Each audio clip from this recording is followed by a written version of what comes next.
In this video, we're going to use InDesign and Photoshop together to create a magazine cover. You can see the magazine cover we're going to create on the left-hand side of the screen.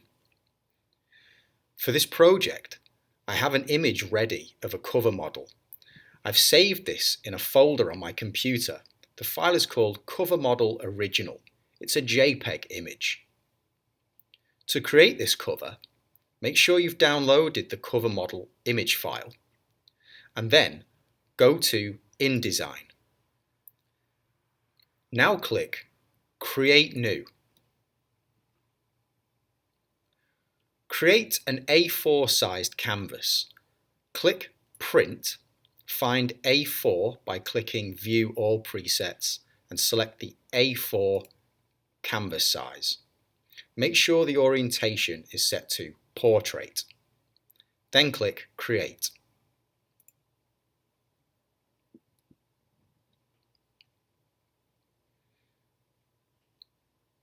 With our canvas created, we're going to place the image file of the cover model onto the canvas.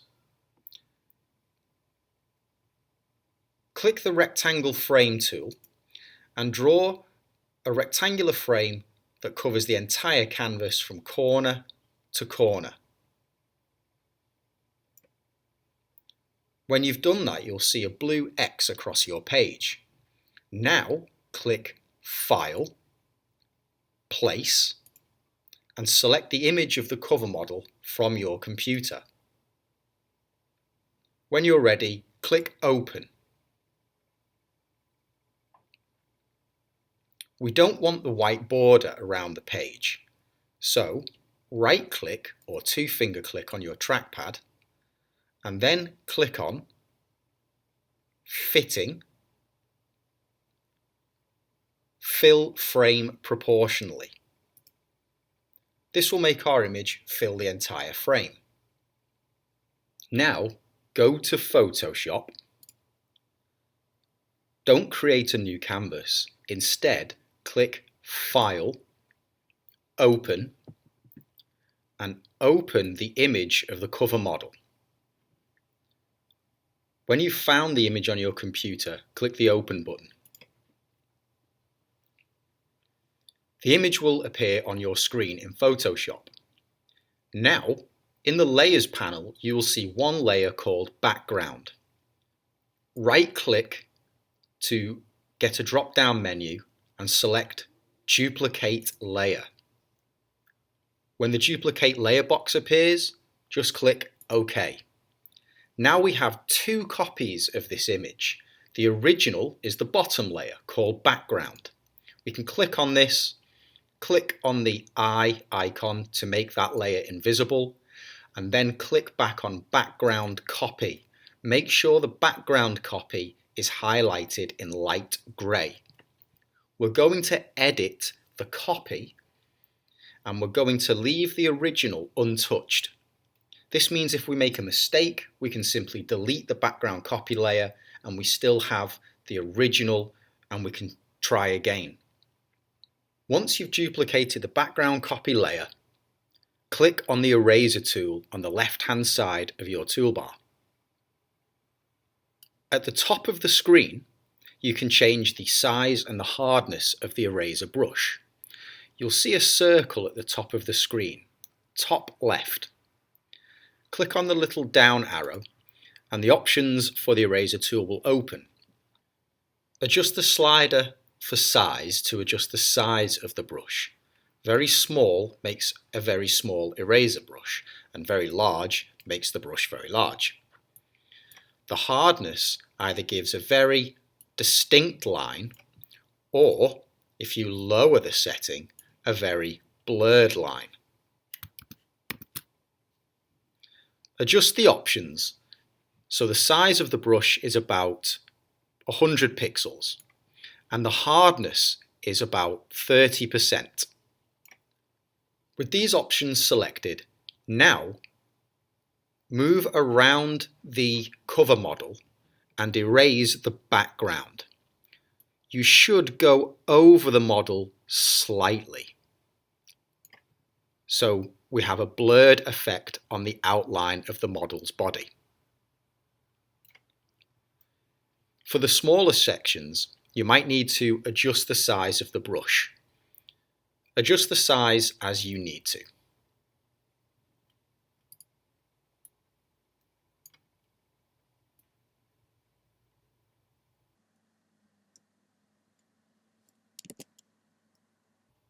If you make a mistake, just hit Command Z to undo.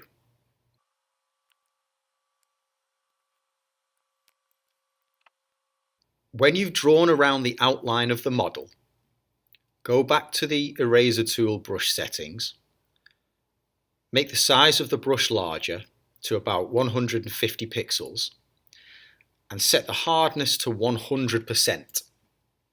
Now erase the rest of the background. Careful you don't go over the model. If you make a mistake, hit Command Z.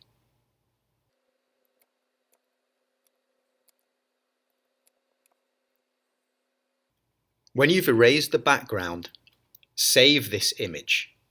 Click File, Save As. The important step here is to make sure that you've saved the image as a PNG file.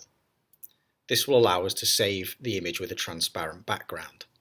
Double check that in the format box it says PNG, and then rename the image.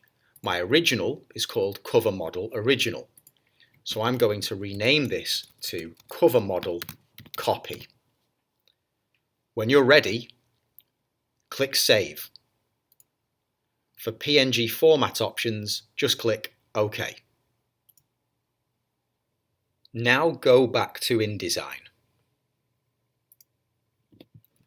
We're going to paste a copy of our edited image on top of the existing one in InDesign. InDesign uses layers the same way as Photoshop. You can see the Layers panel in the top right-hand corner of the screen in InDesign. Right now I only have one layer called Layer 1. In this little box you can see two icons, a plus icon to create new layer and a trash can to delete the layer. Click on the plus icon to create a new layer. Now we have Layer 2, and you can see it's currently selected because it's highlighted in blue. If yours isn't, just click on Layer 2 and make sure it's highlighted in blue. Now go to the Rectangle Frame tool, and just like before, make sure you're in Layer 2, click and drag a frame from corner to corner of the canvas.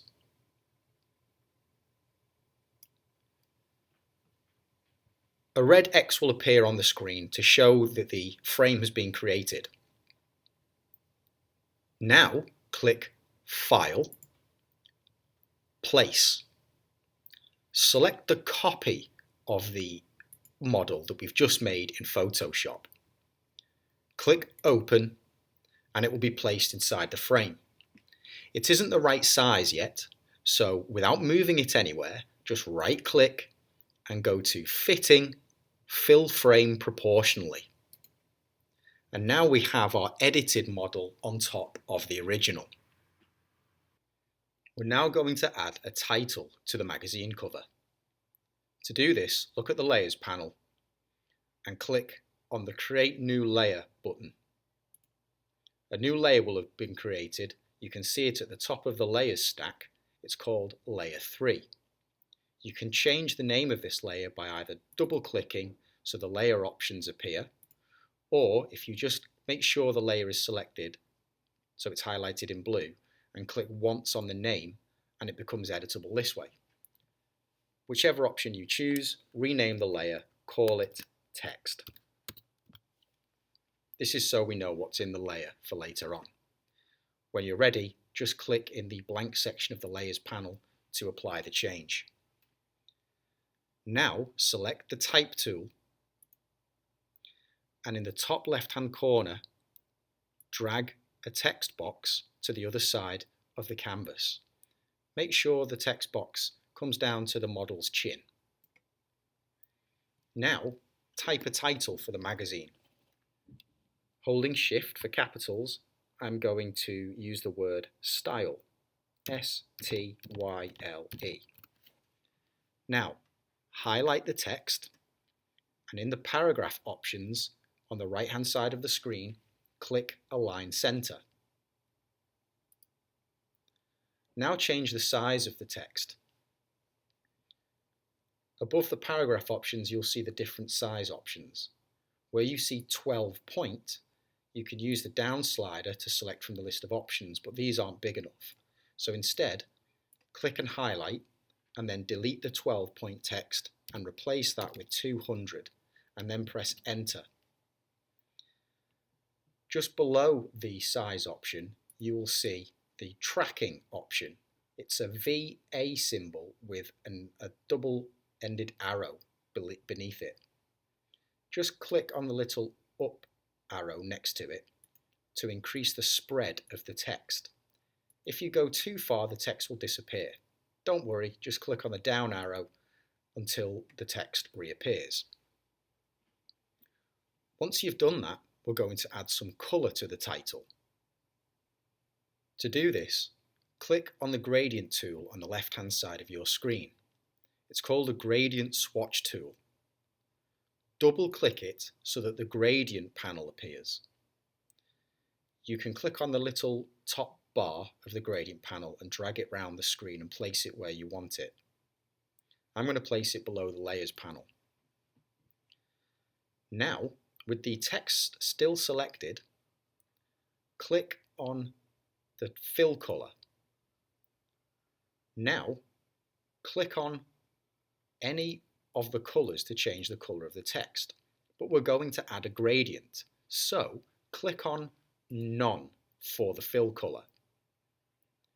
Now, go to the Colour Palette tool, which is the easel icon that you'd paint from if you're painting a picture.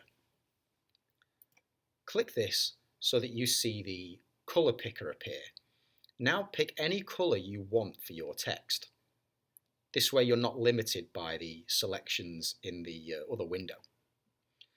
So I'm going to choose a yellow colour. Now right-click and select Add to Swatches. This will add it to our list of colours. If I go to the Swatches tab, it's now at the bottom of my list, the second yellow colour. It's slightly brighter than the existing yellow. Now, go back to the easel icon again and click on None, and now you can see the colour picker in full again, and you can choose any other colour that you like. And you can keep doing this, adding as many colours as you like to the Swatches panel. Right click, click Add to Swatches, and then go to the Swatches tab, and you'll see it's appeared at the bottom. Now I can move my gradient panel to the side or to the bottom of the screen and go back to the fill colour.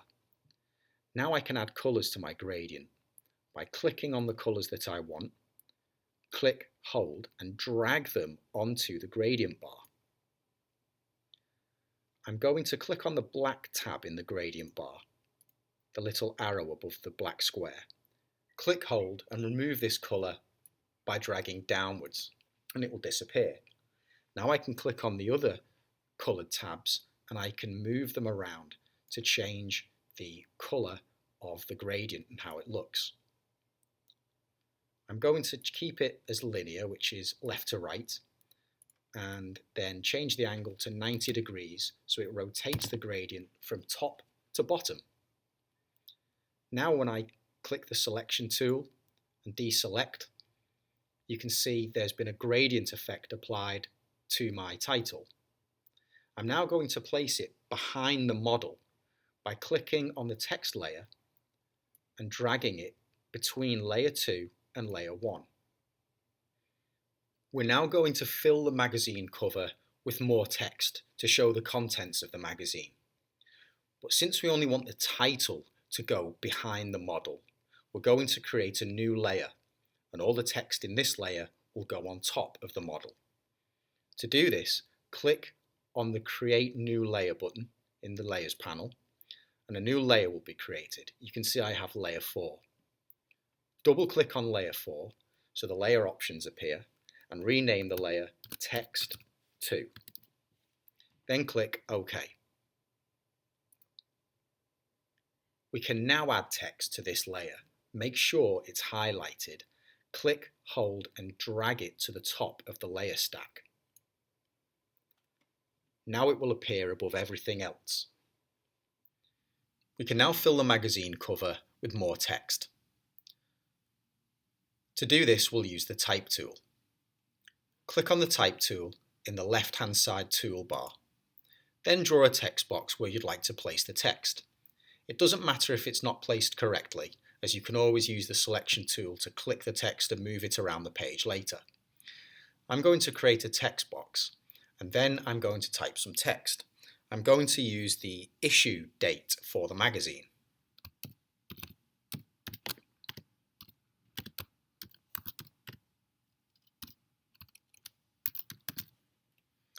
The text is very small and difficult to see right now, so I'm going to change the colour of the text and the size and style. Click and highlight the text that you want to edit, and then using the Fill Colour tool, select the colour. I'm going to use white. Then you can change the type of font using the font style box. You can change the size of the font, and you can change the spread of the text if you need to here. If you look in the character panel in the center of the right hand panel, you can see 3 dots. This is the More Options button. If you click this button, the menu panel will expand and you can see lots of other different types of tools for the fonts. And then you can use this bar to scroll up and down and see what else is in the menu. This one here is particularly useful. This one with the italic T is the skew option. This allows you to make the text italic. By changing the up and down arrow, you can change the skew direction of the text. The lower the number, it will lean backwards, and the higher the number, it will lean forwards. You can play around with these options and see what they do, but the important ones are the font style, the font size, the spread, and the skew option for italic. Now we'll finish adding text to the rest of the page using a combination of different text colour, different text styles and sizes. You can also change the alignment of the text by using the alignment options in the paragraph panel. The buttons are just below all of the text options. You have Align Left, Align Centre and Align Right. I'll now fill the magazine cover with the rest of the text that I need.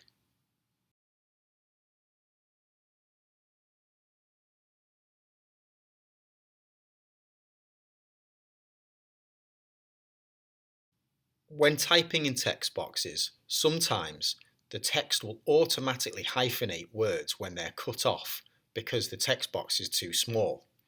You can see here where I've typed the word winter, it's automatically hyphenated, but this never happens on a real magazine cover.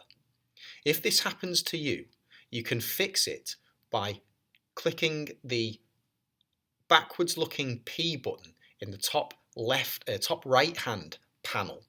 It's the paragraph styles button. If you click this button and then click Style Options, find hyphenate or hyphenation in the options panel on the left hand side, and you will see next to the word hyphenate there is a check. Make sure there is no check in this box and then click OK.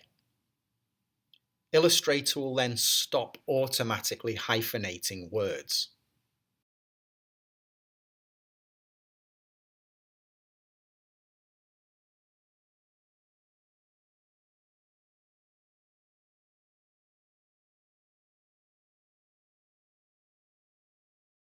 I've now finished adding text to the magazine cover.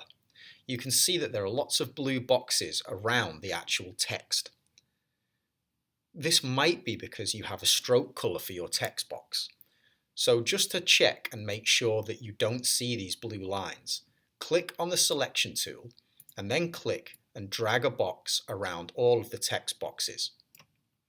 Then, with all of the text boxes highlighted, click on the stroke color option and make sure it's set to none. Then click anywhere on the screen to deselect the boxes. You can see that we can still see blue boxes around the text, but these are just guide boxes to show where the text boxes are.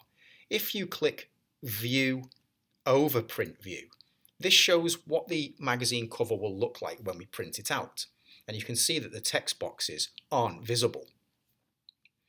You can also ignore the pink margin line because this won't print out either. This is just a guide in InDesign.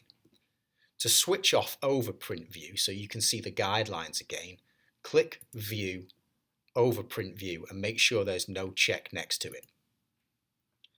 We're now going to finish off this magazine cover by adding one last piece. We're going to add a barcode to make it look realistic, as you would need a barcode when you're buying it in a shop. Rather than make a barcode ourselves, the easiest way would be to get one using Google. Go to an internet window and then search in Google Images for barcodes. I'm going to use this one. Just click on the image and then right click it and go to Save Image As. Then save the image and give it a name. I'm going to call it barcode. Save it into the same folder as your other image files for this project. Then click Save. Once it's downloaded, go back to InDesign and then click on the rectangle frame tool, and in the bottom corner just draw a frame. Now go to File, Place, and then select your barcode image from the place where you've saved it on your computer. Then click Open to place the image. Right click on the image and select Fitting, Fit Frame Proportionally. I'm now going to add one last detail, which is the price to this magazine. First, I'm going to just extend the barcode slightly with the rectangle tool. Click on the rectangle tool. I'm going to set the fill color to white. And then I'm going to draw a rectangle.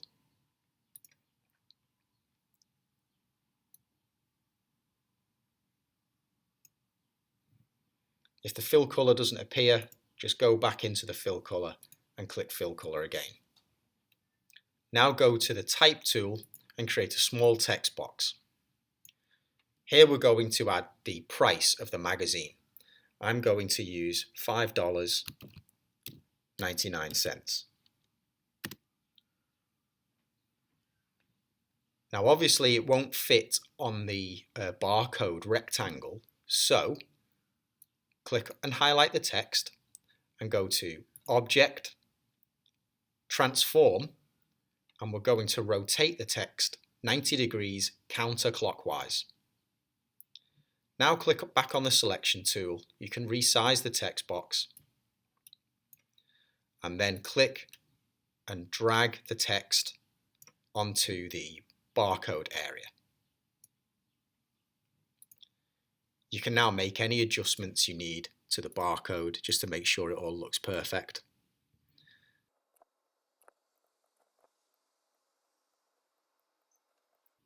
When you're ready and you want to see how the finished magazine cover looks, go back to View over Print View and see how it looks. Make sure that all of the text is actually on the page, otherwise you'll get an error message when you try to save it. So I'm going to just click and move these inwards slightly to make sure that they're all on the page.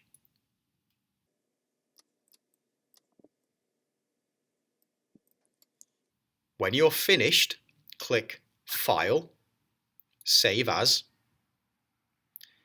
Give your project a name.